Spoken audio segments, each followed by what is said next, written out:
Rainbow last blood Adrian ग्रुएनबर्ग द्वारा निर्देशित 2019 की एक अमेरिकी एक्शन फिल्म है।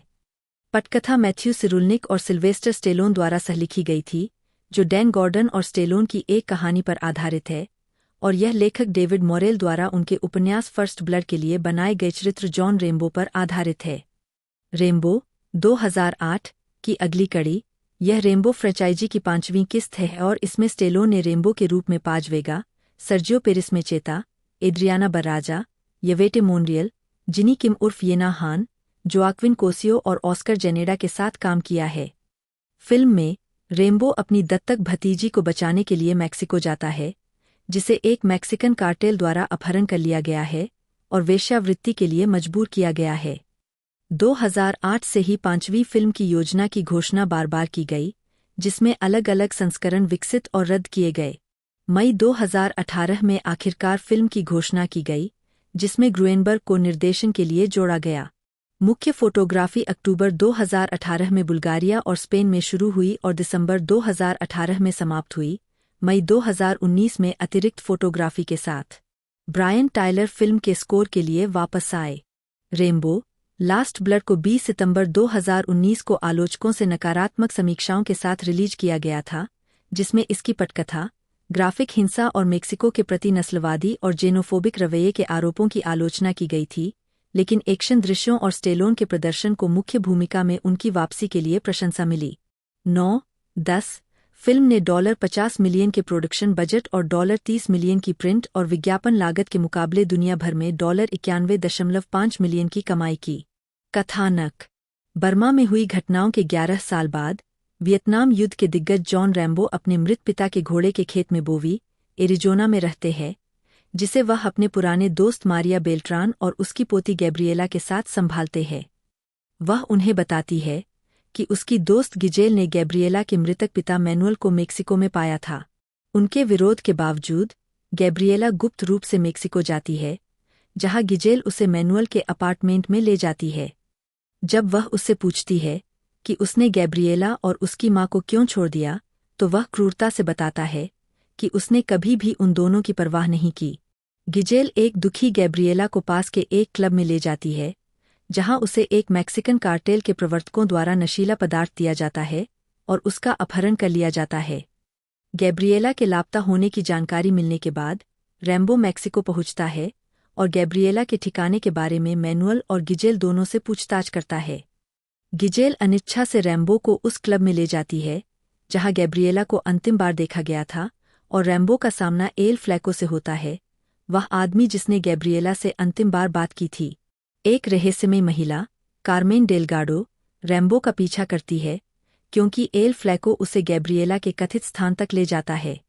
रैम्बो का सामना कार्टेल द्वारा किया जाता है, उसे पीटा जाता है और चिह्नित किया जाता है, जिसका नेतृत्व उसके भाई ह्यूगो और विक्टर मार्टिनेज करते हैं।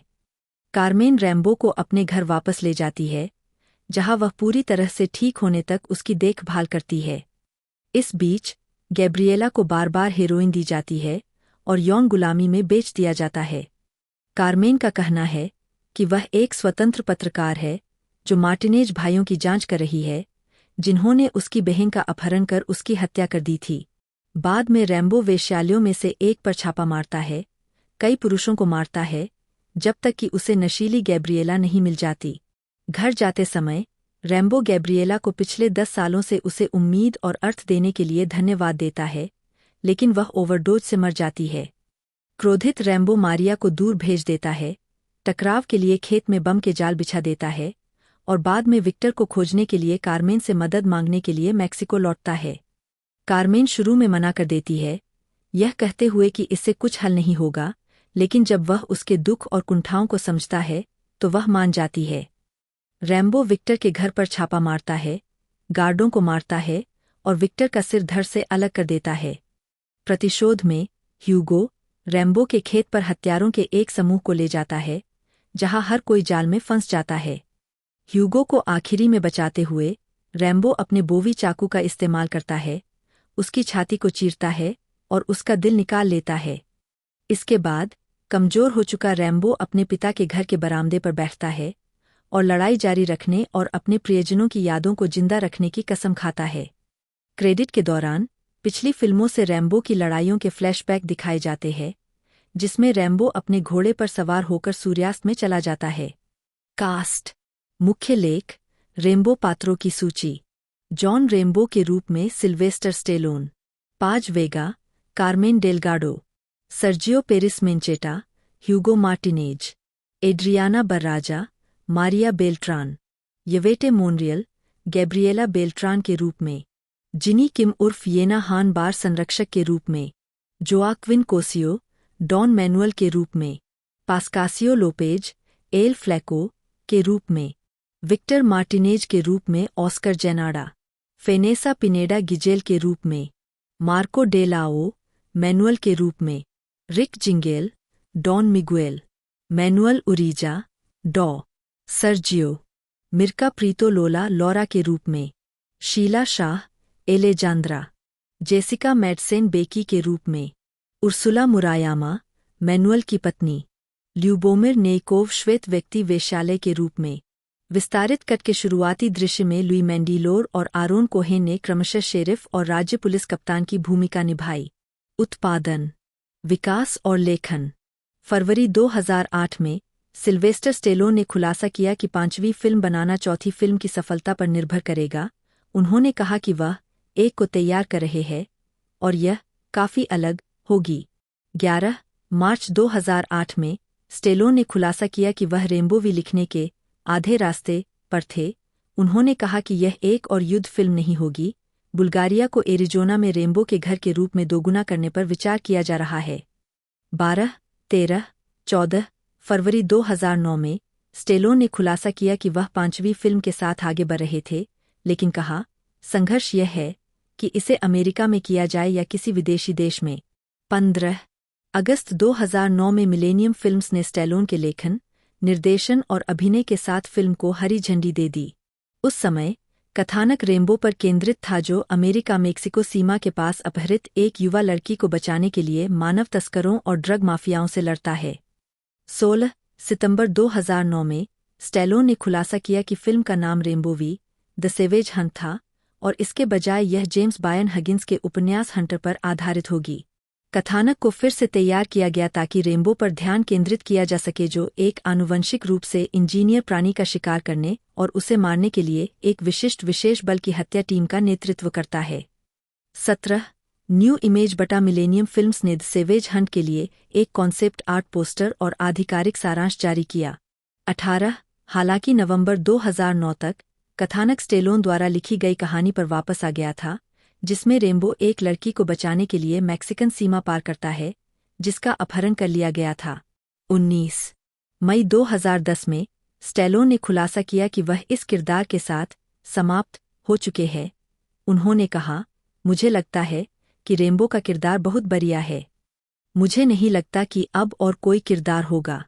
मुझे लगभग 99% यकीन है कि मैं इसे करने जा रहा था, लेकिन मुझे लगता है कि रॉकी बाल्बोआ के साथ वह किरदार पूरा हो गया। वह घर चला गया। लेकिन रेम्बो के लिए एक और साहसिक कार्य पर जाना, मुझे लगता है, एक स्वार्थी इशारे के रूप में गलत व्याख्या की जा सकती है और यह आवश्यक नहीं है। मैं नहीं चाहता कि ऐसा हो। 2010 के कान फिल्म समारोह में मिलेनियम फिल्म्स और न्यू इमेज ने फिल्म का विज्ञापन किया, जिसका नाम अब रेम्बो वी है, हैंडआउट पोस्टर कार्ड के साथ। 21 इसके बावजूद स्टेलोन ने कहा कि वह बनाए गए पोस्टरों में शामिल नहीं थे और स्टूडियो ने उनसे कहा था कि अगर वह फिल्म नहीं बनाते हैं तो वे इसे पूरा करने के लिए किसी और को ढूंढ लेंगे। उन्होंने कहा कि वह चाहते हैं कि फ्रैंचाइज समाप्त हो जाए और इस विचार से सहेज होने की बात कही। 22 2011 में सीन हुड को रेम्बो लास्ट स्टैंड नामक एक नई स्क्रिप्ट लिखने के लिए काम पर रखा गया था, जिसे उन्होंने फर्स्ट ब्लड के छोटे शहर के थ्रिलर के अनुरूप बताया था। 23 2012 में हून ने खुलासा किया कि स्टेलोन द्वारा द एक्सपेंडेबल्स 2 को पूरा करने के लिए रेम्बो वी को रोक दिया गया था। हूड ने इस बात पर भी अपनी अनिश्चितता का खुलासा किया कि क्या फिल्म अनफॉरगिवेन के समान होगी या मशाल की पासिंग होगी। 24 अगस्त 2013 में यह घोषणा की गई कि एंटरटेनमेंट वन और न्यू इमेज स्टेलोन के साथ एक रेनबो टीवी श्रृंखला का विकास और निर्माण करेंगे। 25 जून 2014 में German film company splendid films ने पुष्टि की कि स्टेलोन ने रेनबो वी। 2015 में स्टेलोन और रेनबो के निर्माता लेखक डेविड मॉरेल ने रेनबो वी की कहानी को फिर से लिखा। स्टेलोन उस किरदार के लिए एक भावपूर्ण यात्रा चाहते थे जिसे लेखक ने वास्तव में भावनात्मक, शक्तिशाली कहानी के रूप में वर्णित किया। स्टेलोन ने निर्माताओं को विचार दिया, लेकिन वे इसके बजाय मानव तस्करी की कहानी के साथ आगे बढ़ना चाहते थे, जिससे स्टेलोन और मॉरेल की पटकथा को छोड़ दिया गया। 28 अक्टूबर 2015 में स्टेलोन ने एक प्रीक्वल प्रोजेक्ट में रुचि व्यक्त की, जिसमें कहा गया, यह पता लगाना पेचीदा है कि लोग कैसे बन गए हैं। वियतनाम में होने वाले आघात, नुकसान और त्रासदी निश्चित रूप से एक युवा अभिनेता के लिए एक बड़ी चुनौती होगी और यह विडंबना होगी कि रेनबो प्री प्रोडक्शन मई 2018 में फिल्म को शुरू में रेनबो वी के रूप में विकास में होने की फिर से घोषणा की गई, जिसमें सितंबर के लिए प्रमुख फोटोग्राफी निर्धारित की गई थी। कथानक की पुष्टि रेनबो पर ध्यान केंद्रित करने के लिए की गई थी, जो अपने परिवार के सदस्यों में से एक के अपहरण के बाद मैक्सिकन ड्रग कार्टेल का मुकाबला करता है। 31 स्टेलोन ने फिल्म की रिलीज की तारीख की घोषणा की, जिसे वह मैथ्यू सिरुलनिक के साथ सहलिख भी रहे होंगे। उस समय उन्होंने अतिरिक्त रूप से निर्देशक के रूप में सेवा करने में अनिश्चितता व्यक्त की थी। 32-33 अगस्त 2018 में एड्रियन ग्रुएनबर्ग को निर्देशक के रूप में घोषित किया गया। 34 सितंबर 2018 में एड्रियाना बर्राजा को कलाकारों में जोड़ा गया। 35 अक्टूबर 2018 मई 2019 में Louis Mandylor, Sheila Shah, Dimitri Vegas और जिनी किम उर्फ येना हान को बिना किसी पूर्व घोषणा के कास्ट किए जाने का खुलासा हुआ। 40, 41, 42 फिल्मांकन मुख्य फोटोग्राफी 2 अक्टूबर 2018 को बुल्गारिया में शुरू हुई। 43, 44 पहले इसे 1 सितंबर 2018 को शुरू होना था। 45, 46 और उससे पहले 27 अक्टूबर 2014 को श्रेवेपोर्ट, लुइसियाना में। 47, 48 बर्राजा ने अपने दृश्य टेनेरिफ, कैनरी द्वीप में फिल्माए। 35 मुख्य फोटोग्राफी 4 दिसंबर 2018 को पूरी हुई। 49 अतिरिक्त फोटोग्राफी मई 2019 के अंत में हुई। 50, 51 संगीत rainbow, last blood, original motion picture sound track. Film का स्कोर ब्रायन टायलर। जारी किया 20 सितंबर 2019। Studio Slovak radio concert hall. लंबाई 75.03। लेबल झील के किनारे। निर्माता ब्रायन टायलर। जो लिसांती ब्रायन टायलर। कालक्रम रेडी और not, original motion picture soundtrack. 2019 Rambo, last blood, original motion picture soundtrack. 2019 Charlie's Angels, original motion picture score. 2019 Brian Tyler, जिन्होंने Rambo और द एक्सपेंडेबल्स ट्रिलॉजी में Stallone के लिए संगीत तैयार किया था, रेनबो, लास्ट ब्लड के लिए संगीत तैयार करने के लिए वापस लौटे। टायलर ने ड्रेथ सेंट्रल के साथ अपनी स्कोरिंग प्रक्रिया साझा की। रेनबो, लास्ट ब्लड एक बहुत ही भावनात्मक कहानी है और संगीत को उस स्वर को प्रतिबिंबित करने की आवश्यकता थी जिसे निर्देशक एड्रियन ग्रुनबर्ग ने इतनी खूबसूरती से सेट किया था। मैंने दिल को छूने वाले और भावुक विषयों की एक श्रृंखला लिखी जो परिवार, न्याय, प्रतिशोध और करुणा के लिए रेनबो की तड़प को प्रतिध्वनित करती है। इन विचारों ने एक ऐसा स्वर तनाव पैदा किया जो एक संगीतकार के रूप में चुनौतीपूर्ण और पुरस्कृत दोनों था। रसीले तार, बड़े पैमाने पर पीतल, गर्जने वाले ताल, नाजुक पियानो और भयावह तुरही युगल ने नुकसान, अफसोस, आशा और प्रतिशोध के विषयों को प्रतिध्वनित किया। इस कालातीत चरित्र के लिए रचना करना एक अविश्वसनीय सवारी रही है। 52 सिल्वेस्टर गार्डेंजियो स्टेलोन बटा एस्टी एलोइन बटा, जन्म 6 जुलाई 1946, एक अमेरिकी अभिनेता और फिल्म निर्माता है। उन्हें कई पुरस्कार मिले हैं, जिनमें गोल्डन ग्लोब अवार्ड और क्रिटिक्स चॉइस अवार्ड शामिल है। साथ ही 3 अकादमी पुरस्कार और 2 बाफ्टा पुरस्कारों के लिए नामांकन भी शामिल है। स्टेलोन इतिहास के केवल 2 अभिनेताओं में से एक है, हैरिसन फोर्ड के साथ, जिन्होंने लगातार 6 दशकों तक बॉक्स ऑफिस नंबर 1 फिल्म में अभिनय किया है। 2 1969 में न्यूयॉर्क शहर जाने के बाद कई सालों तक एक अभिनेता के रूप में संघर्ष करने के बाद स्टैलोन को द लॉर्ड्स ऑफ फ्लैटबश 1974 जैसी फिल्मों में धीरे धीरे काम मिला। उन्होंने 1976 में सफल रॉकी फ्रेंचाइज की पहली फिल्म में बॉक्सर रॉकी बाल्बोआ की अपनी प्रतिष्ठित भूमिका के साथ अपनी सबसे बड़ी आलोचनात्मक और व्यावसायिक सफलता हासिल की, जिसे उन्होंने लिखा भी था। 1977 में वे इतिहास के तीसरे अभिनेता बन गए जिन्हें सर्वश्रेष्ठ मूल पटकथा और सर्वश्रेष्ठ अभिनेता के लिए 2 अकादमी पुरस्कारों के लिए नामांकित किया गया था। उन्होंने फर्स्ट ब्लड 1982 में पीटीएसडी से ग्रस्त सैनिक जॉन रेम्बो का किरदार निभाया, एक भूमिका जो उन्होंने 5 रेम्बो फिल्मों 1982 से 2019 में निभाई। 1980 के दशक के मध्य से लेकर 1990 के दशक के अंत तक स्टैलोन हॉलीवुड के सबसे ज्यादा पैसे पाने वाले अभिनेताओं में से एक बन गए। उन्होंने cobra 1986, tango and cash 1989, क्लिफहैंगर 1993, demolition man 1993 और द स्पेशलिस्ट 1994 जैसी एक्शन फिल्मों में काम किया। 1984 में उन्हें हॉलीवुड वॉक ऑफ फेम पर एक स्टार मिला। स्टैलोन ने द एक्सपेंडेबल्स फिल्म फ्रेंचाइजी 2010 वर्तमान लॉन्च करने से पहले रॉकी बाल्बोआ 2006 और रेम्बो 2008 में अपनी स्थापित भूमिकाओं को जारी रखा, जिसमें उन्होंने भाड़े के सैनिक बार्नी रॉस की भूमिका निभाई। 2013 में उन्होंने सफल फिल्म एस्केप प्लान में अभिनय किया और इसके सीक्वल में दिखाई दिए। 2015 में वह क्रीड के साथ फिर से रॉकी में लौट आए, जिसमें एक सेवानिवृत्त रॉकी पूर्व प्रतिद्वंद्वी अपोलो क्रीड के बेटे डॉनी क्रीड का मार्गदर्शन करता है। फिल्म ने स्टैलोन की व्यापक प्रशंसा की और उन्हें अपना पहला गोल्डन ग्लोब पुरस्कार, साथ ही तीसरा अकादमी पुरस्कार नामांकन दिलाया। उन्हें पहली बार 40 साल पहले इसी भूमिका के लिए नामांकित किया गया था। प्रारंभिक जीवन और शिक्षा। सिल्वेस्टर गार्डेंजियो स्टैलोन 5, 6, 7 का जन्म न्यूयॉर्क शहर के मैनहट्टन बोरो 8 के हेल्स किचन पड़ोस में 6 जुलाई 1946 को हुआ था। 9 जो महिला पेशेवर कुश्ती प्रमोटर जैकी स्टैलोन नी लेबोफिश 1921 से 2020 और hairdresser Frank Stallone senior 1919 से 2011 के बड़े बेटे थे। 10 उनकी मां वाशिंगटन डीसी की एक अमेरिकी थीं, जिनके ब्रेटन फ्रेंच 11 और यूक्रेनी यहूदी वंश थे। 12, 13, 14 जबकि उनके पिता गियोया डेल कोले 10 से एक इतालवी आप्रवासी थे जो 1930 के दशक में अमेरिका चले गए थे। 15, 16 उनके छोटे भाई अभिनेता और संगीतकार फ्रैंक स्टैलोन हैं।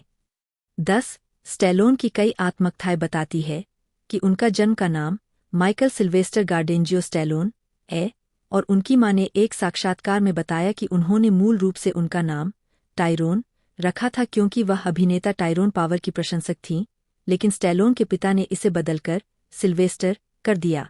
बचपन में उनका उपनाम बिंकी था, लेकिन जब सहपाठियों ने उन्हें स्टिंकी कहना शुरू किया तो उन्होंने माइकल के उपनाम से जाना।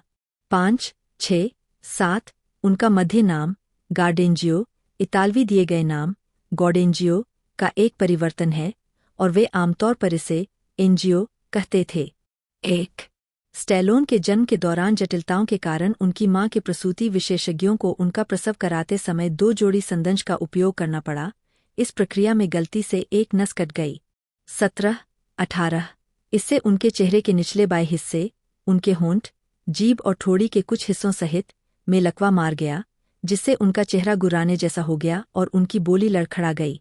18, 19 नतीजतन बचपन में उनके साथ बदसलूकी की गई, जिसका सामना उन्होंने बॉडी बिल्डिंग और अभिनय में शामिल होकर किया।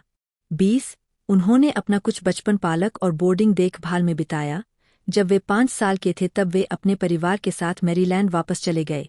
1950 के दशक की शुरुआत में उनके पिता एक ब्यूटी स्कूल खोलने के लिए परिवार को अपनी मां के पैतृक शहर वाशिंगटन डीसी ले गए। 21, 22 जब वह 11 वर्ष के थे तब अपने माता पिता के तलाक के बाद वह शुरू में अपने पिता के साथ रहे, लेकिन जब वह 15 वर्ष के थे तब फिलाडेल्फिया में अपनी पुनर्विवाहित मां के साथ रहने लगे। 23 स्टैलोन ने मियामी डेड कॉलेज में दाखिला लेने से पहले फिलाडेल्फिया में नोट्रे डेम अकादमी और अब्राहम लिंकन हाई स्कूल 24 और मैरीलैंड के चार्लोट हॉल में चार्लोट हॉल मिलिट्री अकादमी में पढ़ाई की। 25 उन्होंने सितंबर 1965 से जून 1967 तक 2 साल अमेरिकन कॉलेज ऑफ स्विट्जरलैंड में बिताए। वे 1967 से 1969 तक मियामी विश्वविद्यालय में एक ड्रामा प्रमुख के रूप में अध्ययन करने के लिए संयुक्त राज्य अमेरिका लौट आए। 26 स्टैलोन के अनुरोध के बाद कि उनके अभिनय और जीवन के अनुभवों को स्नातक होने के लिए आवश्यक शेष कॉलेज क्रेडिट के बदले में स्वीकार किया जाए, उन्हें 1998 में मियामी विश्वविद्यालय द्वारा ललित कला स्नातक BFA की डिग्री प्रदान की गई। फिल्म और स्टेज कैरियर 1968 से 1976 प्रारंभिक भूमिका से सफलता तक। रॉकी 1976 में एड्रियन तालिया शायर के साथ रॉकी बाल्बोआ के रूप में स्टैलोन। 1969 तक वे माइक स्टेलोन के नाम से मंच पर दिखाई दिए। 1970 में उन्होंने स्टेज नाम सिल्वेस्टर ई स्टेलोन का उपयोग करना शुरू कर दिया। मियामी विश्वविद्यालय में भाग लेने के दौरान स्टेलोन ने 1968 में फिल्माए गए नाटक दैट नाइस बॉय उर्फ द स्क्वायर रूट में एक भूमिका निभाई थी। 29, 30, 31 इसके अलावा उन्होंने और जॉन हर्ट्जफेल ने 1969 में हॉर्स नामक एक कम बजट की स्वनिर्मित फिल्म पर एक साथ काम किया।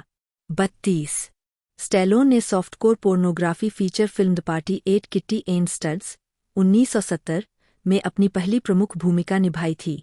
उन्हें 2 दिनों के काम के लिए $200 का भुगतान किया गया था। 33 स्टैलोन ने बाद में बताया कि उन्होंने अपने अपार्टमेंट से बेदखल होने और कई दिनों तक खुद को बेघर पाकर हताशा में फिल्म की थी। उन्होंने यह भी कहा है कि फिल्म के लिए कास्टिंग नोटिस देखने से पहले वह न्यूयॉर्क शहर के पोर्ट अथॉरिटी बस टर्मिनल में 3 हफ्ते सोए थे। अभिनेता के शब्दों में, या तो वह फिल्म करनी थी या किसी को लूटना था, क्योंकि मैं अपने अंतिम चरण पर था, अपनी रस्सी के बिल्कुल अंतिम छोर पर।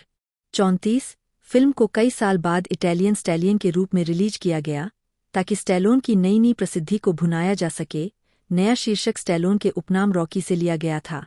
स्टैलोन ने कामुक of Broadway stage play score में भी अभिनय किया, जो 28 अक्टूबर से 15 नवंबर 1971 तक मार्टिनिक थिएटर में 23 प्रदर्शनों के लिए चला और बाद में रेडली मेजकर द्वारा 1974 की फिल्म स्कोर में बनाया गया।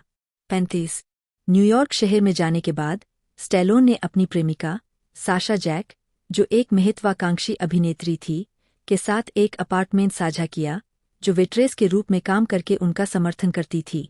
36 स्टैलोन ने इस दौरान अजीबोगरीब काम किए, जिसमें एक चिड़ियाघर में सफाई कर्मी और एक थिएटर अशर का काम शामिल था। उन्हें बाद में टिकटों की चोरी के लिए नौकरी से निकाल दिया गया था। उन्होंने स्थानीय पुस्तकालय में अक्सर जाकर अपने लेखन कौशल को आगे बढ़ाया और एडगर एलन पो की रचनाओं में रुचि रखने लगे। 37 1972 में स्टैलोन अभिनय करियर छोड़ने की कगार पर थे, जिसे बाद में उन्होंने एक निम्न बिंदु के रूप में वर्णित किया। उन्होंने द गॉडफादर में एक अतिरिक्त के रूप में काम पाने की कोशिश की और असफल रहे। 38 39 इसके बजाय उन्हें एक और हॉलीवुड हिट व्हाट्सअप डॉक में एक पृष्ठभूमि भूमिका के लिए भेज दिया गया, जिसमें बारबरा स्ट्रीसन ने अभिनय किया। स्टैलोन अपनी 2 प्रस्तुतियों में मुश्किल से दिखाई देते हैं। स्टैलोन एक नाटक में अभिनय कर रहे थे जिसमें भाग लेने के लिए उनके एक मित्र ने उन्हें आमंत्रित किया था, और वहां मौजूद एक एजेंट ने सोचा कि स्टैलोन द लॉर्ड्स ऑफ फ्लैटबश के मुख्य किरदार स्टेनली की भूमिका के लिए उपयुक्त है, जिसकी शुरुआत 1972 से 1974 तक बजट के मुद्दों पर रुकी रही थी। 40 स्टैलोन ने 1973 के मध्य में स्वतंत्र film no place to hide में अपनी पहली उचित अभिनीत भूमिका हासिल की, जिसमें उन्होंने एक ऐसे व्यक्ति की भूमिका निभाई जो न्यूयॉर्क स्थित शहरी आतंकवादी आंदोलन से जुड़ा है, जिसमें एक आभूषण विक्रेता उसकी प्रेमिका है। फिल्म को फिर से काटा गया और सालों बाद इसका नाम बदलकर रिबेल रखा गया। इस दूसरे संस्करण में स्टैलोन को इसके स्टार के रूप में दिखाया गया। 1990 में इस फिल्म को मूल फिल्म के आउटटेक और नए शॉट से मेल खाते फुटेज के साथ फिर से संपादित किया गया। स्टैलोन की अन्य पहली कुछ फिल्मी भूमिकाएं छोटी थीं, और इसमें मैश 1970 में एक मेज पर बैठे सैनिक की संक्षिप्त बिना श्रेय वाली उपस्थितियां शामिल थीं। पिजन्स 1970 एक पार्टी अतिथि के रूप में, वुडी एलेन की बनानाज 1971 एक मेट्रो ठग के रूप में, मनोवैज्ञानिक थ्रिलर क्लूट 1971 में एक क्लब में नाचने वाले एक अतिरिक्त कलाकार के रूप में, और जैक लेमन की film the prisoner of second Avenue 1975 में एक युवा के रूप में। बाद की फिल्म में जैक लेमन का किरदार स्टैलोन का पीछा करता है, उनसे निपटता है और उन्हें लूटता है, यह सोचकर कि स्टैलोन का किरदार एक पिकपॉकेट है। 1974 में द लॉर्ड्स ऑफ फ्लैटबश में उनकी दूसरी प्रमुख भूमिका थी। 1975 में उन्होंने फेयरवेल, माई लवली वह मंडिंगो में भी कथित तौर पर है। अक्सर कहा जाता है कि उनका दृश्य हटा दिया गया था। 41 स्टैलोन ने स्मैश हिट रॉकी 1976 में अपनी भूमिका के साथ दुनिया भर में ख्याति प्राप्त की, जो एक संघर्षरत मुक्केबाज रॉकी बाल्बोआ के बारे में एक स्पोर्ट्स ड्रामा था जो हेवीवेट चैंपियन अपोलो क्रीड से मुकाबला करता है। 24 मार्च 1975 को स्टैलोन ने मोहम्मद अली बनाम चक वेपन का मुकाबला देखा। उस रात स्टैलोन घर गए और 3 दिनों के बाद उन्होंने रॉकी का पहला ड्राफ्ट पूरा किया। 42 स्टैलोन ने बाद में इस बात से इनकार किया कि वेपन ने स्क्रिप्ट के लिए कोई प्रेरणा प्रदान की। हालांकि वेपन ने एक मुकदमा दायर किया जो अंततः स्टैलोन के साथ एक अज्ञात राशि के लिए सुलझा लिया गया था। 44 फिल्म के लिए अन्य संभावित प्रेरणाओं में रॉकी ग्राजियानो की आत्मकथा समबडी अब their likes me, Irwin Winkler और रॉबर्ट चार्टॉफ ने दिलचस्पी दिखाई और अधिकारों के लिए स्टैलोन को $350,000 की पेशकश की, लेकिन मुख्य भूमिका के लिए उनके पास रॉबर्ट रेडफोर्ड और बर्ट रेनॉल्ड्स सहित अपने स्वयं के कास्टिंग विचार थे। स्टैलोन ने तब तक बेचने से इनकार कर दिया जब तक कि वह मुख्य किरदार नहीं निभाते, और अंततः समझौता करने के लिए पर्याप्त बजट कटौती के बाद यह सहमति हुई कि वह स्टार हो सकते हैं। 45 इसके रिलीज होने पर आलोचक रोजर एबर्ट ने कहा कि स्टैलोन अगले मार्लन ब्रैंडो बन सकते हैं। 1977 में 49वें अकादमी पुरस्कार में रॉकी को 10 ऑस्कर के लिए नामांकित किया गया था, जिसमें स्टैलोन के लिए सर्वश्रेष्ठ अभिनेता और सर्वश्रेष्ठ मूल पटकथा का नामांकन भी शामिल था। इस फिल्म ने सर्वश्रेष्ठ फिल्म, सर्वश्रेष्ठ निर्देशन और सर्वश्रेष्ठ फिल्म संपादन के लिए अकादमी पुरस्कार जीते। रॉकी को तब से राष्ट्रीय फिल्म रजिस्ट्री में शामिल किया गया है और इसकी प्रॉप्स को स्मिथसोनियन म्यूजियम में रखा गया है। रॉकी सीरीज में फिलाडेल्फिया म्यूजियम ऑफ आर्ट के सामने के प्रवेश द्वार का उपयोग करने वाले स्टैलोन ने इस क्षेत्र को रॉकी स्टेप्स का उपनाम दिया और शहर में संग्रहालय के पास रॉकी चरित्र की एक प्रतिमा स्थायी रूप से रखी गई है। चरित्र को अंतर्राष्ट्रीय बॉक्सिंग हॉल ऑफ फेम में भी वोट दिया गया था। 1978 से 1999 बाद की सफलता। 1977 में केन नॉर्टन बनाम डुआने बॉबिक मुक्केबाजी मैच में स्टैलोन ने निर्देशन में अपनी शुरुआत की और 1978 की फिल्म पैराडाइज एले में अभिनय किया, जो एक पारिवारिक ड्रामा था जिसमें उन्होंने 3 भाइयों में से एक की भूमिका निभाई थी जो पेशेवर कुश्ती में शामिल हो जाते हैं। उसी वर्ष उन्होंने नॉर्मन जूसन की फिस्ट में अभिनय किया, जो एक सामाजिक ड्रामा था जिसमें उन्होंने एक गोदाम कर्मचारी की भूमिका निभाई, जो जेम्स हॉफा पर बहुत हद तक आधारित था, जो श्रमिक संघ नेतृत्व में शामिल हो जाता है।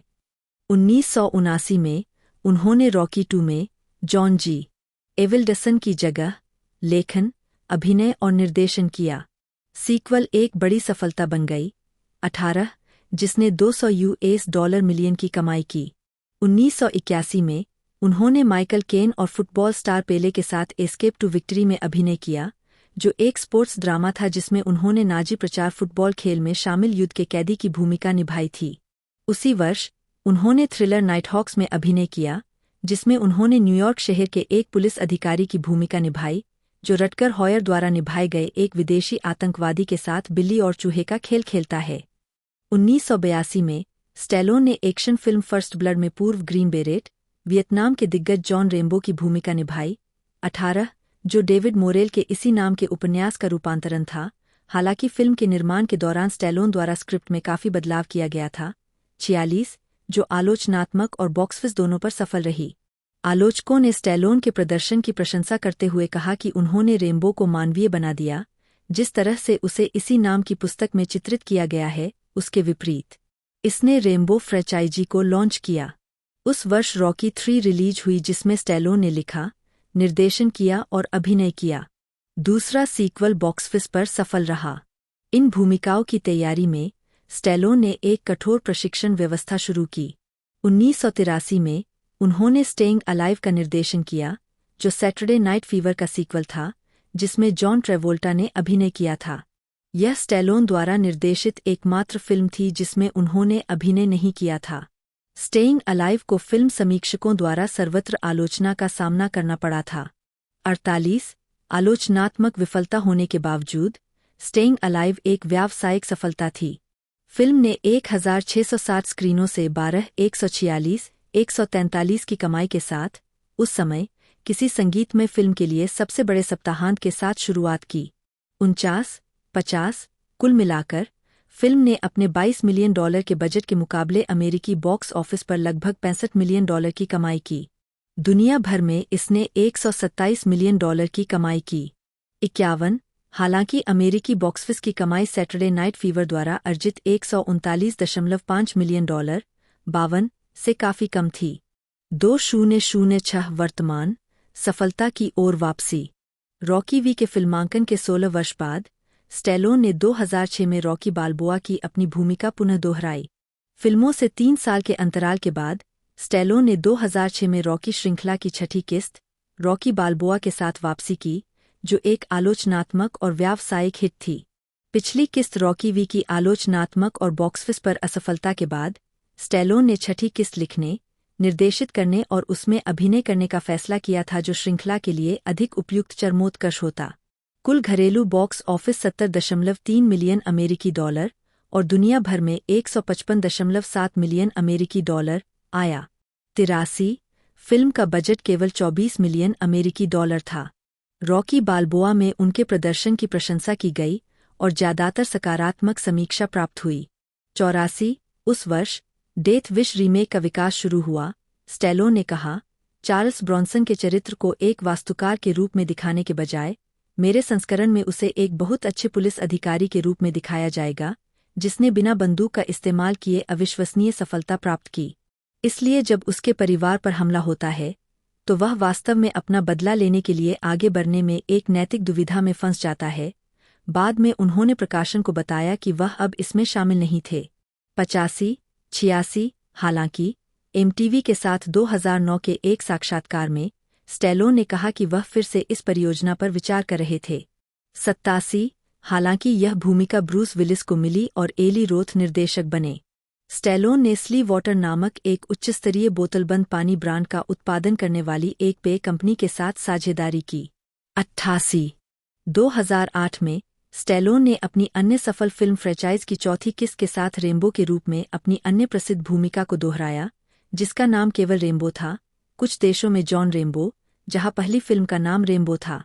यह फिल्म 25 जनवरी 2008 को 2751 सिनेमाघरों में प्रदर्शित हुई, जिसने अपने पहले दिन यूस 6,490,000 और अपने शुरुआती सप्ताहांत में यूस 18,200,000 की कमाई की। इसका बॉक्स ऑफिस दुनिया भर में यूस 113,244,290 था और इसका बजट $50 मिलियन था। जुलाई 2009 में स्टैलोन ने बॉलीवुड फिल्म कमबख्त इश्क में एक कैमियो भूमिका निभाई, जहां उन्होंने खुद की भूमिका निभाई। 89 स्टैलोन 2009 में 66वें वेनिस अंतर्राष्ट्रीय फिल्म महोत्सव में 7 दिसंबर 2010 को यह घोषणा की गई कि स्टैलोन को गैर प्रतिभागी श्रेणी में अंतर्राष्ट्रीय मुक्केबाजी हॉल ऑफ फेम में वोट दिया गया था। 90 उस वर्ष भी स्टैलोन ने द एक्सपेंडेबल्स नामक एक्शन फिल्म लिखी, निर्देशित की और उसमें अभिनय किया। यह फिल्म, जिसे 2009 की गर्मियों सर्दियों के दौरान फिल्माया गया था, 13 अगस्त 2010 को रिलीज हुई थी। फिल्म में उनके साथ साथी action star Jason Statham, Jet Li और डॉल्फ लुंडग्रेन के साथ साथ Terry Crews, Mickey Rourke, Randy Couture, Eric Roberts और स्टोन कोल्ड स्टीव ऑस्टिन और साथ ही 80 के दशक के एक्शन आइकन ब्रूस विलिस और अर्नोल्ड श्वार्ज़नेगर ने कैमियो किया था।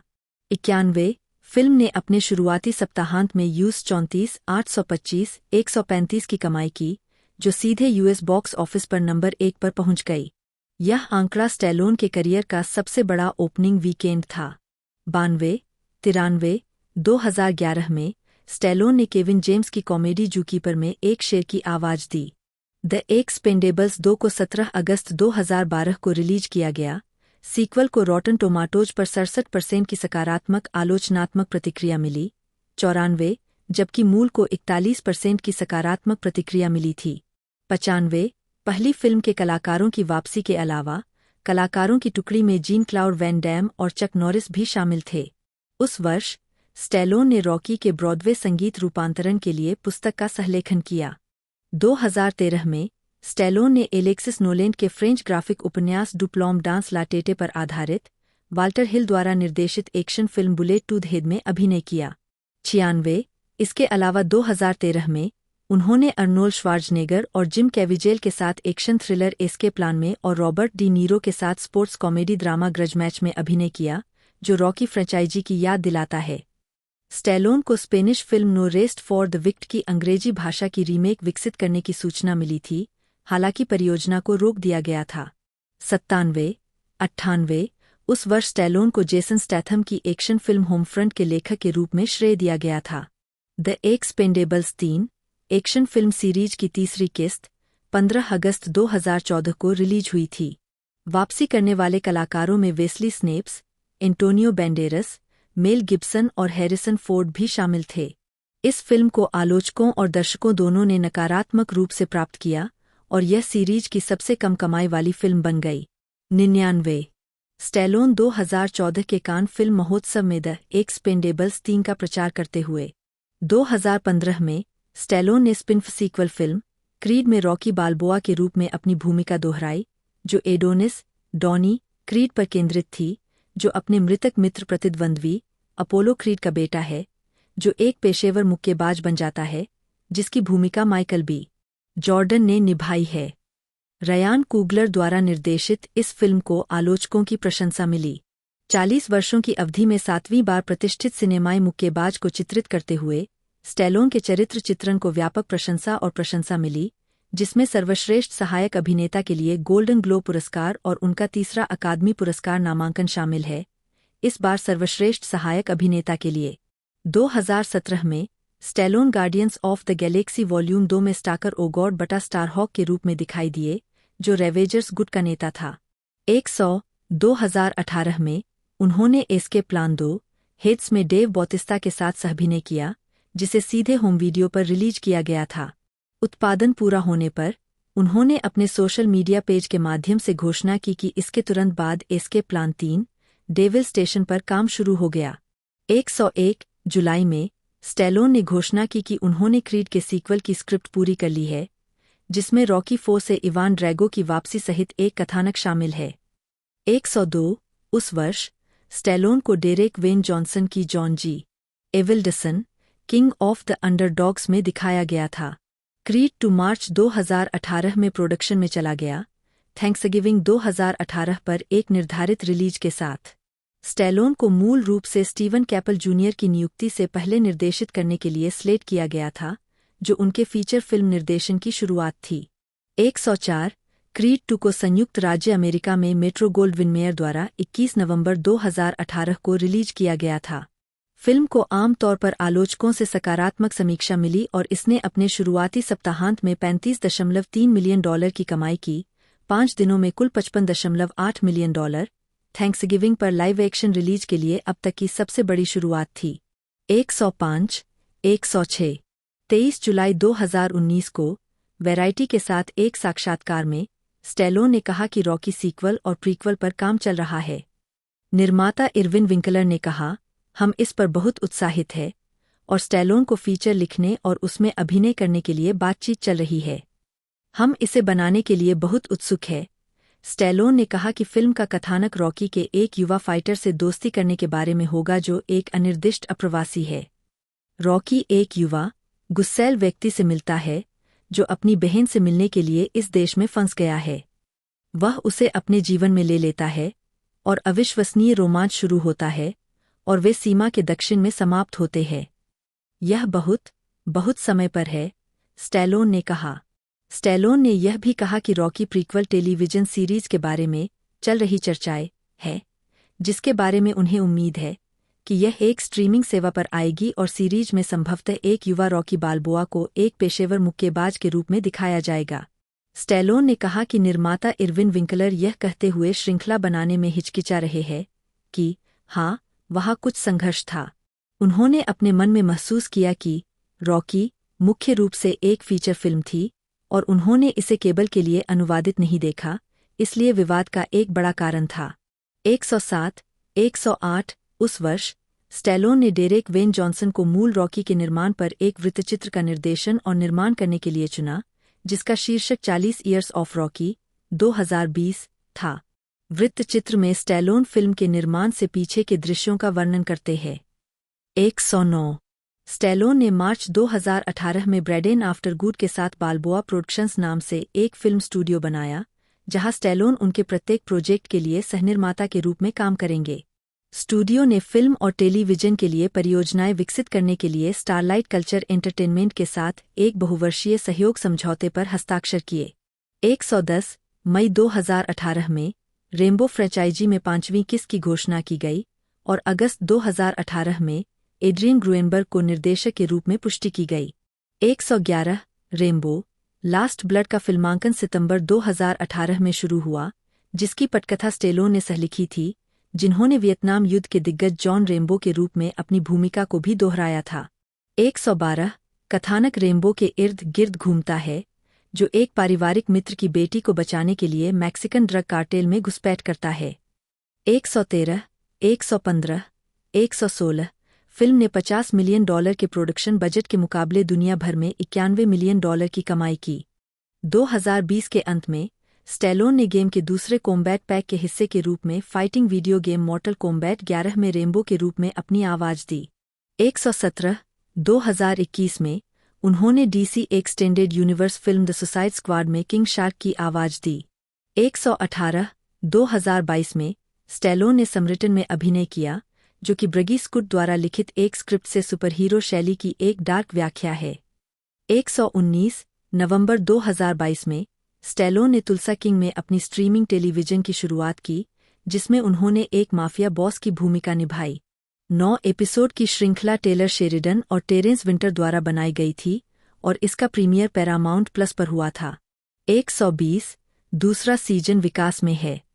मई 2023 में स्टैलोन और उनके तत्काल परिवार, पत्नी और 3 बेटियों ने एक रियलिटी टेलीविजन श्रृंखला द फैमिली स्टैलोन में अभिनय किया।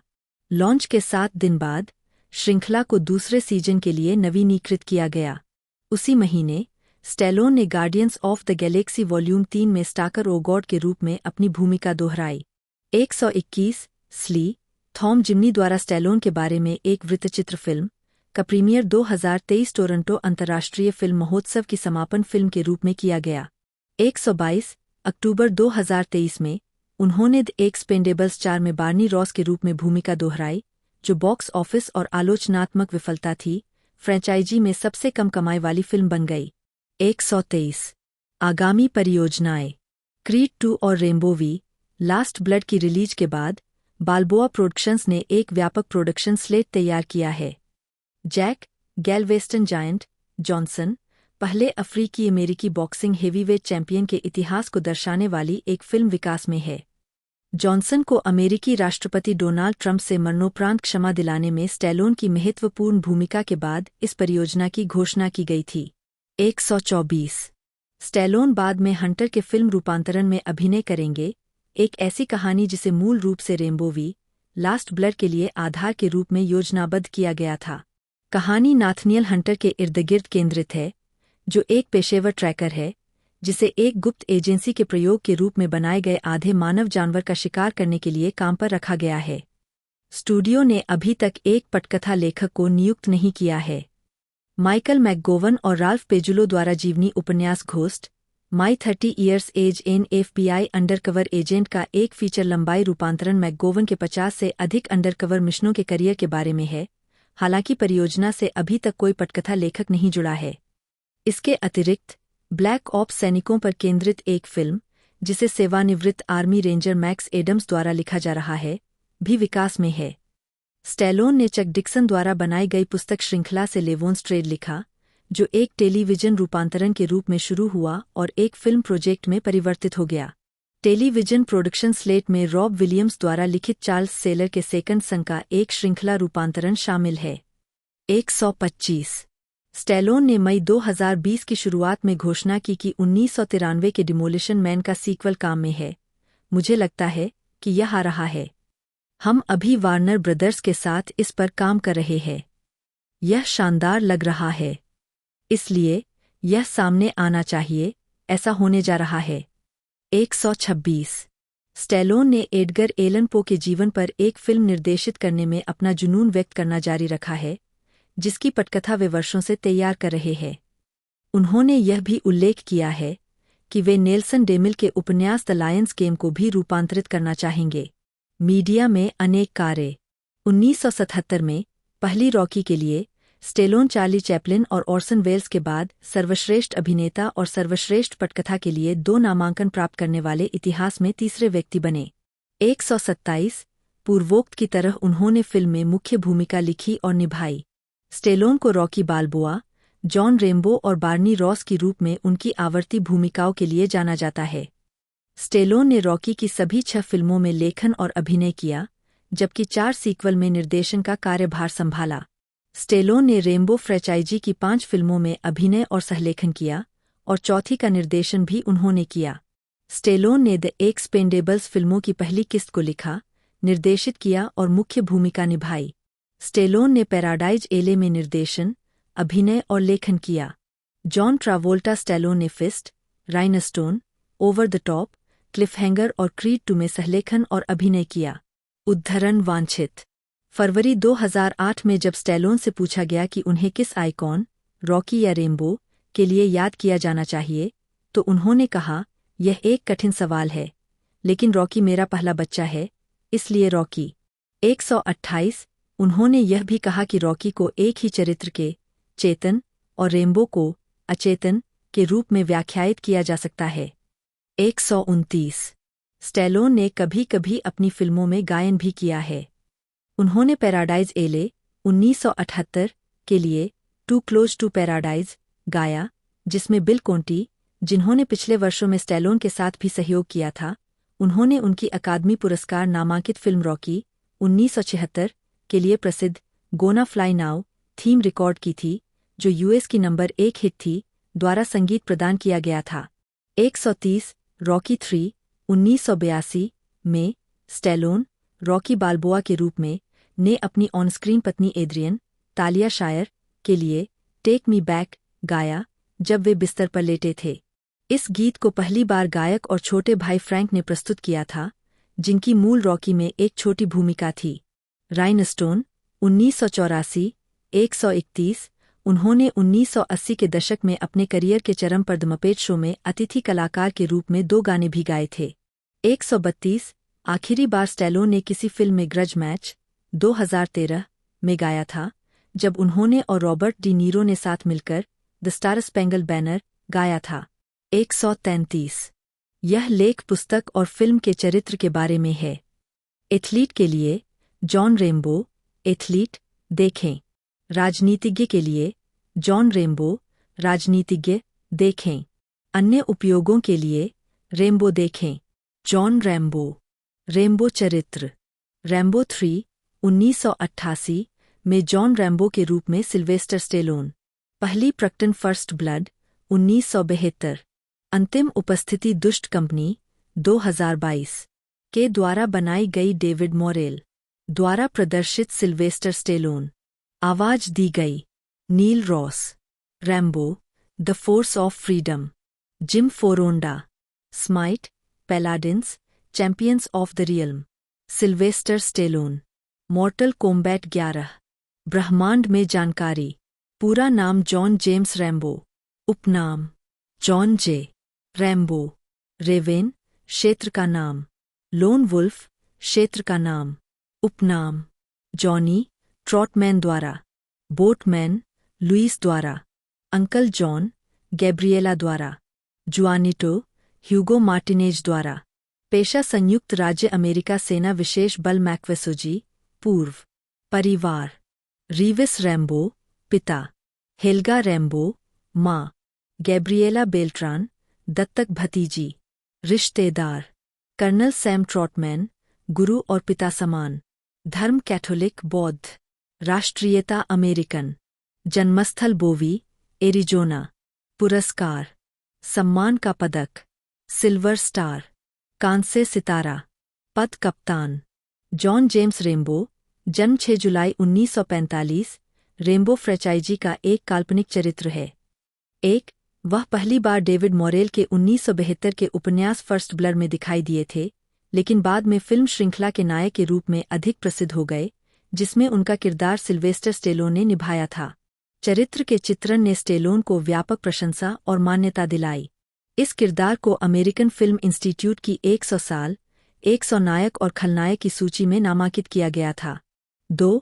पहली फिल्म की सफलता के बाद रेम्बो शब्द का इस्तेमाल कभी कभी मीडिया हलकों में एक अकेले भेड़िए का वर्णन करने के लिए किया जाता था जो लापरवाह होता है, आदेशों की अवहेलना करता है, सभी समस्याओं को हल करने के लिए हिंसा का उपयोग करता है, अकेले खतरनाक स्थितियों में प्रवेश करता है। निर्माण और पृष्ठभूमि। डेविड मोरेल का कहना है कि रैम्बो नाम चुनने में वह रैम्बो सेब के नाम में बल की ध्वनि से प्रेरित थे जो उन्हें पेंसिल्वेनिया में मिला था। बदले में इन सेबों का नाम पीटर गुन्नारसन रैम्बो के नाम पर रखा गया था, जो 1640 के दशक में स्वीडन से अमेरिका गए थे और जल्द ही यह नाम न्यू स्वीडन में फलने फूलने लगा। रैम्बो नाम संभवतः रैम्बरगेट, गोथेनबर्ग में हिसिंगेन द्वीप पर एक पहाड़ी जहां पीटर गुन्नारसन का जन्म हुआ था, और बो, जिसका अर्थ है निवासी, के संक्षिप्त रूप से लिया गया था। आज उनके कई वंशज अभी भी अमेरिका के इस क्षेत्र में पाए जा सकते हैं। मोरेल को यह भी लगा कि इसका उच्चारण आर्थर रिम्बाउड के उपनाम के समान था। 5. उनका नाम वाशिंगटन, डीसी में वियतनाम युद्ध स्मारक की दीवार पर देखा जा सकता है। उन्हें पहला नाम जॉन दिया गया था, जो when Johnny comes marching home again गाने के संदर्भ में था। 6. 7. उपन्यास और पहली फिल्म में रेम्बो एक सैनिक के रूप में दिखाई देता है जो पोस्ट ट्रॉमेटिक स्ट्रेस डिसऑर्डर से पीड़ित है और उसे सामान्य जीवन में समायोजित होने में कठिनाई होती है। वियतनाम युद्ध में उत्तरी वियतनामी सैनिकों के हाथों उसे जो यातनाएं झेलनी पड़ी, उसके कारण उसे हिंसा की प्रवृत्ति दिखाई गई है। अगली फिल्मों और उपन्यासों में उसे एक ऐसे व्यक्ति के रूप में दिखाया गया है जो संघर्ष से दूर रहना चाहता है, लेकिन अपने दोस्तों और उन लोगों को बचाने के लिए कुछ भी करने को तैयार है जिनकी वह परवाह करता है। उसके हिंसक स्वभाव के कारण कई नागरिक उससे डरते हैं। हालांकि कर्नल सैमुअल ट्रॉटमैन, जो वियतनाम में उसका कमांडिंग ऑफिसर था और शायद उसका एकमात्र दोस्त है, उसे और युद्ध में उसके द्वारा सहे गए दर्द और यातना को समझता है, और जब वह होप शहर में पुलिस अधिकारियों को अक्षम करने के बाद एक डाकू बन जाता है, तो वह एकमात्र व्यक्ति है जो उसके साथ तर्क करने में सक्षम है। 8. सेना में एक सैनिक के रूप में बिताए समय और अपने गहन प्रशिक्षण रेजिमेंट के कारण रैम्बो के पास एक मांसल शरीर है। उसके पास बहुत अधिक ताकत और सहन शक्ति है। वियतनाम युद्ध में अपने अनुभवों के कारण रैम्बो घने जंगलों में बड़ी संख्या में दुश्मनों के खिलाफ जीवित रहने में माहिर है। वह गुरिल्ला रणनीति, हथियारों और हाथ से हाथ की लड़ाई में भी माहिर है। रैम्बो के बाल काले और आंखें भूरी है। उसकी ऊंचाई 5'10" 1.78 मीटर है। फर्स्ट ब्लड के लिए डीवीडी कमेंट्री में मोरेल ने टिप्पणी की कि रैम्बो के लिए प्रेरणा द्वितीय विश्व युद्ध के नायक ऑडी मर्फी थे। सभी 5 फिल्मों में रैम्बो का किरदार सिल्वेस्टर स्टेलोन ने निभाया है। एनिमेटेड टीवी सीरीज में इस किरदार को नील रॉस ने आवाज दी है। काल्पनिक जीवनी। रैम्बो लास्ट ब्लड के अनुसार चरित्र का पूरा नाम जॉन रैम्बो है और उसका जन्म 6 जुलाई 1944 को बोवी, एरिजोना में पिता रीविस रैम्बो 1920 से 2000 और मां हेल्गा रैम्बो 1924 से 1969 के घर हुआ था। जैसा कि रैम्बो लास्ट ब्लड में रैम्बो के फार्म की कब्रों पर दिखाया गया है। रैम्बो फर्स्ट ब्लड पार्ट 2 में उसे मूल अमेरिकी और जर्मन वंश का बताया गया है। चरित्र major marshal Roger T Murdock कहता है, भारतीय और जर्मन वंश का यह एक अद्भुत संयोजन है। फिल्म के उपन्यासीकरण से पता चलता है कि उसके पिता इतालवी और मां नवाजो है। जॉन की भतीजी शिर्लीन भी काफी प्रसिद्ध है। 1963 में रेंजफोर्ड हाई स्कूल से स्नातक होने के बाद जनवरी 1966 में उनकी सैन्य सेवा शुरू हुई। सितंबर 1966 में रैम्बो को दक्षिण वियतनाम में तैनात किया गया। वह 1967 में अमेरिका लौट आए और कर्नल सैमुअल ट्रॉटमैन के संरक्षण में उत्तरी कैरोलिना के फोर्ट ब्रैग में अमेरिकी सेना के विशेष बलों के साथ प्रशिक्षण शुरू किया। 1969 के अंत में रैम्बो को एक एसओजी ब्रिगेड के सदस्य के रूप में वियतनाम में फिर से तैनात किया गया। वह कर्नल ट्रॉटमैन की कमान में एक विशेष बल लंबी दूरी की टोही गश्ती इकाई का हिस्सा बन गया। ट्रॉटमैन की टीम को बेकर टीम का कोड नाम मिला और इसमें आमतौर पर 8 लोग शामिल होते थे। अन्य ज्ञात सदस्य डेल्मर बेरी, एक अश्वेत ऑपरेटिव जो जल्दी ही रैम्बो का सबसे अच्छा दोस्त बन गया, जोसेफ, जॉय, डैनफोर्थ, रैम्बो का एक और दोस्त, Manuel, Loco, Ortega, Paul Messner, Delbert Krackhauer, Giuseppe, Greasy Kunt, Coletta और राल्फ जोर्गेनसन थे। एक ऐसी घटना में जो रैम्बो को उसके जीवन भर परेशान करती रही, डैनफोर्थ की मृत्यु रैम्बो की बाहों में हुई, जब उनकी यूनिट आराम और स्वास्थ्य लाभ के समय पर थी, तब एक रिग किए गए सुसाइन बॉक्स से घातक रूप से घायल हो गया। नवंबर 1971 में एक मिशन के दौरान रेम्बो की इकाई एनवीए बलों द्वारा आश्चर्यजनक हमले की चपेट में आ गई। डेलमार, रेम्बो और कुछ अन्य जीवित सदस्यों को चीनी वियतनामी सीमा के पास उत्तरी वियतनामी बलों ने पकड़ लिया और एक पाव शिविर में रखा, जहां कई अन्य अमेरिकी पाव को कैद किया गया और बार बार प्रताड़ित किया गया। रेम्बो की इकाई को इस कठिन परीक्षा के दौरान खत्म कर दिया गया था, लेकिन डेलमार और रेम्बो मई 1972 में कैद से भागने में सफल रहे और रेम्बो को तुरंत अपने अनुरोध पर फिर से तैनात किया गया। अपने सैन्य करियर के किसी समय में उन्होंने हेलीकॉप्टर उड़ाने का प्रशिक्षण भी प्राप्त किया। रेम्बो को आखिरकार 27 सितंबर 1974 को आधिकारिक सैन्य छुट्टी मिली। 9. उनकी अंतिम रैंक ज्ञात नहीं है, लेकिन उनकी सेना की अल्फा ड्रेस ग्रीन वर्दी के लैपल पर क्रॉस किए गए। जोआकिन कोसियो ओसुना, जन्म 6 अक्टूबर 1962, एक मैक्सिकन अभिनेता और कवि है। उन्हें Mexican Academy of Film Ariel Awards के लिए 4 बार नामांकित किया गया है। 2016 में द थिन येलो लाइन में गैब्रियल के रूप में उनके काम के लिए सर्वश्रेष्ठ सहायक अभिनेता का एरियल पुरस्कार जीता। उन्हें मटांडो काबोस, 2004, में रूबेन, मस्कारिटा, क्वांटम ऑफ सोलेस, 2008, में जनरल मेद्रानो, एल इंफिर्नो, 2010, जैसी भूमिकाओं के लिए जाना जाता है। वह एंजेल गुजमन हटाडो, द स्ट्रेन, 2014 से 2017, में सिल्वर एंजेल थे।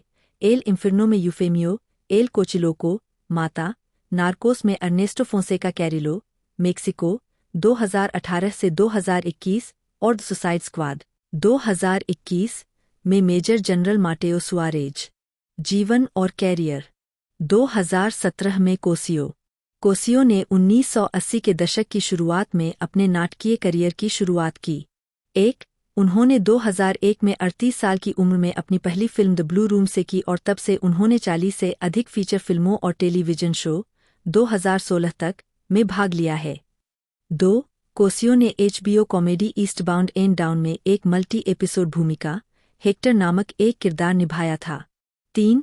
उन्होंने James bond film quantum of solace में मुख्य खलनायकों में से एक जनरल मेद्रानो की भूमिका निभाई। 2. और ओलिवर स्टोन की रोमांचक थ्रिलर सेवेज में बेनिकियो डेल टोरो के साथ अभिनय किया। कोसियो रॉबर्ट डुवेल की ए नाइट इन ओल्ड मेक्सिको और डिज्नी की 2013 की फिल्म द लोन रेंजर में दिखाई दिए। 2015 में उन्होंने गिलर्मो डेल टोरो और चक होगन द्वारा निर्मित vampire horror FX television series the strain, 2014 से 2017, के 17 एपिसोड के लिए एंजेल गुजमन हटाडो, द सिल्वर एंजेल की भूमिका निभाई। 2. उन्होंने 2018 में नार्कोस, मैक्सिको में डॉन नेटो की भूमिका निभाई। उन्होंने 2020 से 2021 तक नेटफ्लिक्स के जेंटेफाइड में कैसीमिरो, पॉप, मोरालेस की भूमिका निभाई। 4. पुरस्कार। उन्हें Mexican Academy of Film Ariel Awards के लिए 4 बार नामांकित किया गया है। 2005 में Mexican box office hit मतंदो Cabos में प्यारे और क्रूर, मस्कारिटा, के चित्रण के लिए सर्वश्रेष्ठ सहायक अभिनेता के लिए एरियल पुरस्कार के लिए। 5. और फिर 2011 में फिल्म एल इंफिर्नो में उनके काम के लिए। 5. उन्हें 2012 में पास्टरेला में उनके काम के लिए सर्वश्रेष्ठ अभिनेता के लिए एरियल पुरस्कार के लिए नामांकित किया गया था। 5. 2016 में उन्होंने आखिरकार द थिन येलो लाइन में गैब्रियल के रूप में अपने काम के लिए सर्वश्रेष्ठ सहायक अभिनेता का एरियल पुरस्कार जीता। 5. फिल्मोग्राफी। फिल्म ला हैबिटासियोन अजुल, 2002, मेस्ट्रो डी ओब्रास, ऊना दे दोस, 2002, टियो लुइस, सिन टोन नी सोनिया, 2003, कोरोनेल एस्टोरगा, मटांडो काबोस, 2004, रूबेन, मस्कारिता, ह्यूगूल, 2004, लघु, द कमांडमेंट, ला अफिसियन सोमोस टोडोस, 2004, लघु, एपोस्टाडोर, एल ओट्रो जोस, 2005, लघु, अन मुंडो मार्विलोसो 2006, वागाबुंडो, इफेक्टोस सेकेंडारियोस 2006, कंडक्टर, ला संग्रे इलुमिनाडा 2007, इसाइस, ला वर्दाडेरा पैशन 2007, लघु, Seguranca Nation 2007, Hector Gasca, Violoncello 2008, Agente Salas, El Viaje de Teo 2008, Manlio, Arrancame la vida 2008, Juan, quantum of solace 2008, जनरल मेद्रानो 6, Rudo y Cursi 2008, Arnulfo, backyard 2009, Peralta, मुझे आपसे बहुत प्यार है 2009, एल मार मुएर्टो 2010, आर्टुरो, सुसीडियो एन अंडेया 2010, जुआन, खंड, वह व्यक्ति जिसकी कहानी कभी सलाहकार नहीं बनी, सेगुरांसा नेशन 2010, हेक्टर गैस्का, एल इन्फियर्नो 2010, एल कोचिलोको, ते प्रेजेंटो एलोरा 2010, ग्वाडालूप, साल्वांडो अल सोल्डाडो पेरेज 2011, रोसालियो मेंडोजा, रात और दिन के बीच 2011, एक बेहतर जीवन 2011, ब्लास्को मार्टिनेज, पास्टोरेला 2011, एजेंट जीसस जुआरेज, ला रिवोल्यूशन डे जुआन एस्कोपेटा 2011, जुआन एस्कोपेटा, आवाज, मार्सेलो 2012, निको, एड्रियाना बराजा गोंजालेज, जन्म 5 मार्च 1956, एक मैक्सिकन अभिनेत्री है। उन्हें बेबेल 2006 में उनके प्रदर्शन के लिए सर्वश्रेष्ठ सहायक अभिनेत्री के लिए अकादमी पुरस्कार के लिए नामांकित किया गया था। प्रारंभिक जीवन, बाराजा का जन्म टोलुका, एस्टाडो डी मेक्सिको में हुआ था। वह सेलिया नी गोंजालेज फ्लोरेस और एडुआर्डो बाराजा कैरल की बेटी थीं, जो एक किसान थे। जब वह 10 साल की थीं, तब उनकी मां की मृत्यु मायोकार्डिटिस नामक हृदय रोग से हो गई थी। बाराजा को खुद 2 बार दिल का दौरा पड़ा है। उनकी एक बहन है जिसका नाम मारिया यूजेनिया बाराजा है और 3 भाई है, एडुआर्डो, पोर्फिरियो और जोस। 2.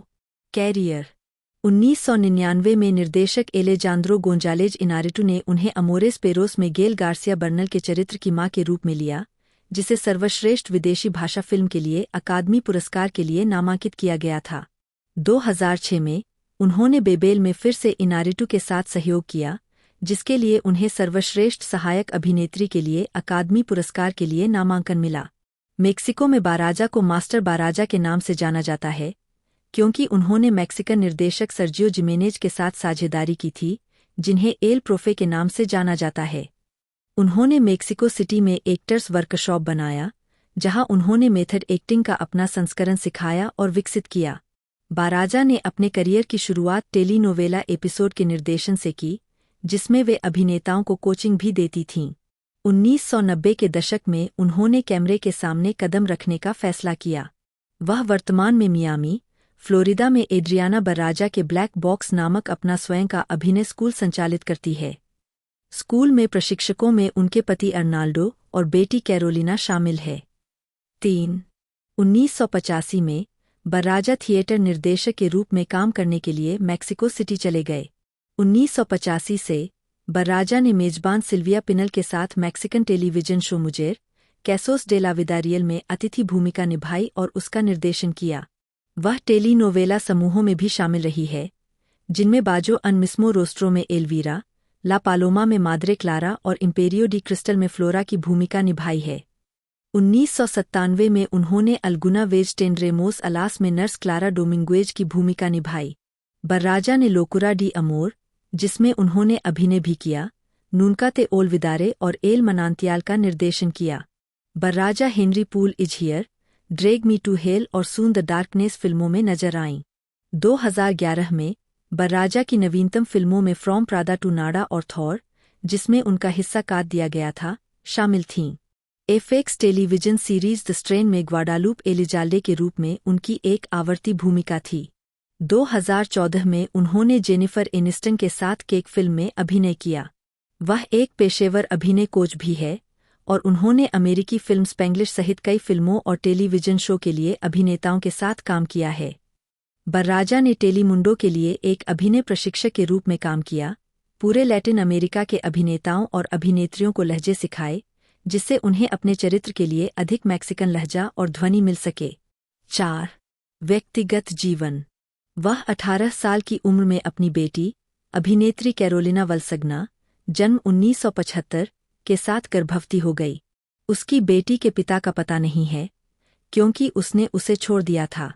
उनके पहले पति कार्लोस वल्सगना थे, जिनसे उन्होंने 1978 में शादी की, और उन्होंने उनकी बेटी को गोद लिया और उसे अपना नाम दिया।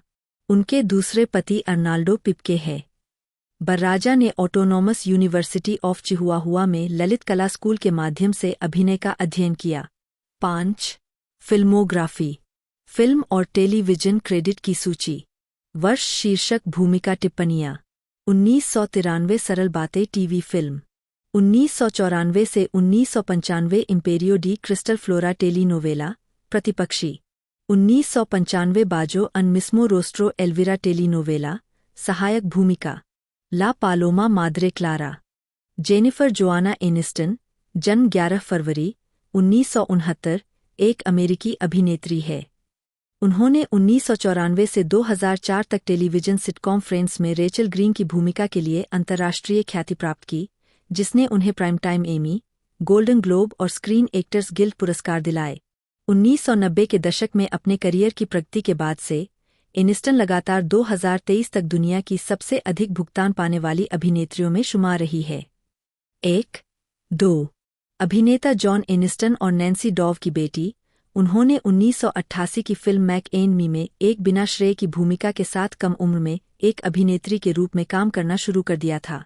उनकी पहली प्रमुख फिल्म भूमिका 1993 की हॉरर कॉमेडी लेप्रेचुन में आई थी। उसके बाद से उन्होंने Office Space 1999, Bruce Almighty 2003, the Breakup 2006, Marley and Me 2008, Just Go With It 2011, Horrible Bosses 2011, we are the Millers 2013, Dumplin 2018 और मर्डर मिस्ट्री 2019 जैसी कई सफल कॉमेडी फिल्मों में अभिनय किया है। एनिस्टन ने प्रशंसित स्वतंत्र फिल्मों the good girl 2002, friends with money 2006 और केक 2014 में भी अभिनय किया। वह 2019 में टेलीविजन पर लौटीन, Apple TV plus drama series the morning show का निर्माण और अभिनय किया, जिसके लिए उन्हें स्क्रीन एक्टर्स गिल्ड अवार्ड मिला। एनिस्टन को दुनिया की सबसे खूबसूरत महिलाओं की कई पत्रिकाओं की सूची में शामिल किया गया है। उनकी कुल संपत्ति $300 मिलियन आकी गई है, और दुनिया भर में उनकी बॉक्स ऑफिस की कमाई $1.6 बिलियन से अधिक है। 3. उन्हें हॉलीवुड वॉक ऑफ फेम पर एक स्टार मिला है, और वे 2008 में स्थापित प्रोडक्शन कंपनी इको फिल्म्स की सह-संस्थापक है। प्रारंभिक जीवन। एनिस्टन का जन्म 11 फरवरी 1969 को लॉस एंजल्स के शेरमैन ओक्स पड़ोस में हुआ था। 4. 5. उनके माता-पिता ग्रीक मूल के अभिनेता जॉन एनिस्टन और अभिनेत्री नैन्सी डॉव है। 4. उनके नाना-नानी में से एक, लुइस ग्रीको, इटली से थे। 6. उनकी मां के अन्य वंश में अंग्रेजी, आयरिश, स्कॉटिश और थोड़ी मात्रा में ग्रीक शामिल है। उसके पिता का वंश ग्रीक द्वीप क्रेते से है। एनिस्टन के 2 सौतेले भाई हैं, जॉन मेलिक, उनके बड़े मामा के सौतेले भाई, और एलेक्स एनिस्टन, उनके छोटे पैतृक सौतेले भाई। 4. उनके गॉडफादर अभिनेता टेली सावलस थे, जो उनके पिता के सबसे अच्छे दोस्तों में से एक थे। 4. 7. जब वह बच्ची थी, तब उसका परिवार न्यूयॉर्क शहर चला गया। 4. अपने पिता के टेलीविजन करियर के बावजूद, उसे टेलीविजन देखने से हतोत्साहित किया गया, हालांकि उसने निषेध के आसपास के तरीके खोज लिए। जब वह 6 साल की थी, तो उसने वाल्डोर्फ स्कूल में जाना शुरू कर दिया। 8. जब वह 9 साल की थी, तब उसके माता-पिता का तलाक हो गया। 9. वाल्डोर्फ स्कूल में 11 साल की उम्र में अभिनय की खोज करने के बाद 9. एनिस्टन ने मैनहट्टन के Fiorello H. LaGuardia high school of music and art and performing arts में दाखिला लिया, जहां वह स्कूल की ड्रामा सोसाइटी में शामिल हुईं। 10. और जहां एंथनी एबेसन उनके ड्रामा शिक्षक थे। 11. उन्होंने लोरेन है, स्बेरी द्वारा the sign in Sidney Brustein window और एंटोन चेखव द्वारा थ्री सिस्टर्स में अभिनय किया। 12 आजीविका 1988 से 1993 शुरुआत। एनिस्टन ने सबसे पहले फॉर डियर लाइफ और डांसिंग ऑन चेकर्स ग्रेव जैसे ऑफ ब्रॉडवे प्रोडक्शंस में काम किया। 4 और टेली मार्केटर, वेट्रेस और बाइक मैसेंजर के रूप में काम करने सहित पार्ट टाइम नौकरियों के साथ खुद का समर्थन किया। 4 1988 में उन्होंने समीक्षकों द्वारा आलोचित विज्ञानफाई adventure film Mac and me में एक छोटी सी भूमिका निभाई थी। अगले वर्ष वह न्यूट्रिसिस्टम के प्रवक्ता के रूप में द हॉवर्ड स्टर्न शो में दिखाई दीं। 13 और लॉस एंजल्स वापस चली गईं। 14 उन्होंने 1990 में मोलॉय पर अपनी पहली नियमित टेलीविजन भूमिका प्राप्त की और फेरिस ब्यूलर में दिखाई दीं, जो 1986 की फिल्म फेरिस ब्यूलर डे ऑफ का टेलीविजन रूपांतरण था। दोनों सीरीज को जल्दी ही रद्द कर दिया गया था। उन्होंने टेलीविजन के लिए बनी फिल्म कैंप कुकामोंगा 1990 में समर कैंप में जाने वाली एक किशोरी की भूमिका निभाई और हॉरर फिल्म लेप्रेचुन 1993 में एक बिगड़ैल बेटी की भूमिका निभाई, जिसके बाद एक प्रतिशोधी लेप्रेचुन की भूमिका निभाई। 15 एंटरटेनमेंट वीकली के 2014 के पूर्वव्यापी ने लेप्रेचुन को उनकी सबसे खराब भूमिका के रूप में पहचाना। 16 और खुद एनिस्टन ने इस पर शर्मिंदगी व्यक्त की है। 17 एनिस्टन 2 असफल television comedy series the edge और मडलिंग थ्रू में भी नजर आईं। 18 और क्वांटम लीप, हरमन हेड और बर्क लॉ में अतिथि भूमिका निभाई। 19 20 1994 से 2004 मित्र और विश्वव्यापी मान्यता। अपने 4 असफल टेलीविजन शो से निराश होकर एनिस्टन ने लॉस एंजल्स के एक गैस स्टेशन पर वॉरेन लिटिलफील्ड से आश्वासन मांगते हुए संपर्क किया। एनबीसी एंटरटेनमेंट के प्रमुख के रूप में उन्होंने उन्हें अभिनय जारी रखने के लिए प्रोत्साहित किया और कुछ महीने बाद उन्हें फ्रेंड्स में कास्ट करने में मदद की। 21 18 एक सिटकॉम एनबीसी की 1994 से 1995 की फॉल लाइनअप में पहली बार आने वाला था। निर्माता चाहते थे कि एनिस्टन मोनिका गेलर की भूमिका के लिए ऑडिशन दें। 22 लेकिन कॉर्टनी कॉक्स को अधिक उपयुक्त माना गया और एनिस्टन को रेचल ग्रीन के रूप में लिया गया। उन्हें सैटरडे नाइट लाइव में एक फीचर्ड प्लेयर के रूप में भी जगह की पेशकश की गई थी, लेकिन उन्होंने इसे फ्रेंड्स के पक्ष में ठुकरा दिया। 23 2008 टोरंटो अंतर्राष्ट्रीय फिल्म महोत्सव में एनिस्टन कार्यक्रम बहुत बड़ा हिट रहा और एनिस्टन ने अपने सहकलाकारों के साथ दुनिया भर में ख्याति प्राप्त की। उनका चरित्र विशेष रूप से लोकप्रिय था। 24 25 उन्हें 5 प्राइम टाइम एमी पुरस्कार नामांकन मिले, 2 सहायक अभिनेत्री के लिए, 3 मुख्य अभिनेत्री के लिए, और उन्होंने मुख्य अभिनेत्री का पुरस्कार जीता। 26 उन्हें 2 गोल्डन ग्लोब पुरस्कारों के लिए भी नामांकित किया गया था और उन्होंने 2003 में सर्वश्रेष्ठ अभिनेत्री टेलीविजन सीरीज म्यूजिकल या कॉमेडी का पुरस्कार जीता था। Guinness book of world records के अनुसार एनिस्टन अपनी महिला सहकलाकारों के साथ फ्रेंड्स के अंतिम सीजन के दौरान $1 मिलियन प्रति एपिसोड के वेतन के साथ अब तक की सबसे अधिक भुगतान पाने वाली टेलीविजन अभिनेत्री बन गईं। 27 डेविड शिमर द्वारा चित्रित रॉस गेलर के साथ उनके चरित्र का रिश्ता दर्शकों के बीच व्यापक रूप से लोकप्रिय था। 4 साल के अंतराल के बाद एनिस्टन 1996 में फिल्म के काम में लौट आईं, जब उन्होंने रोमांटिक कॉमेडी शीज द वन के कलाकारों की टुकड़ी में अभिनय किया। 29 उनकी पहली अभिनीत फिल्म पिक्चर परफेक्ट 1997 थी, जहां उन्होंने केविन बेकन और जे मोहर के साथ एक संघर्षशील युवा विज्ञापन कार्यकारी की भूमिका निभाई थी। इसे मिश्रित समीक्षा मिली और यह केवल एक मध्यम व्यावसायिक सफलता थी। 30 लेकिन एनिस्टन के प्रदर्शन को अधिक गर्मजोशी से प्राप्त किया गया था। कई आलोचकों ने सुझाव दिया कि उनकी स्क्रीन उपस्थिति थी। 31 1998 में वह romantic comedy the object of my affection में एक समलैंगिक पुरुष पॉल रूड द्वारा अभिनीत के प्यार में पड़ने वाली महिला के रूप में दिखाई दीं। 32 और अगले वर्ष उन्होंने Pant film office space Aniston dramedy rock star 2001 में मार्क वाहलबर्ग और डोमिनिक वेस्ट के साथ नजर आईं। उन्होंने स्वतंत्र ड्रामेडी द गुड गर्ल 2002 में एक अनग्लैमरस कैशियर की भूमिका निभाई जो अपने पति को धोखा देती है। यह फिल्म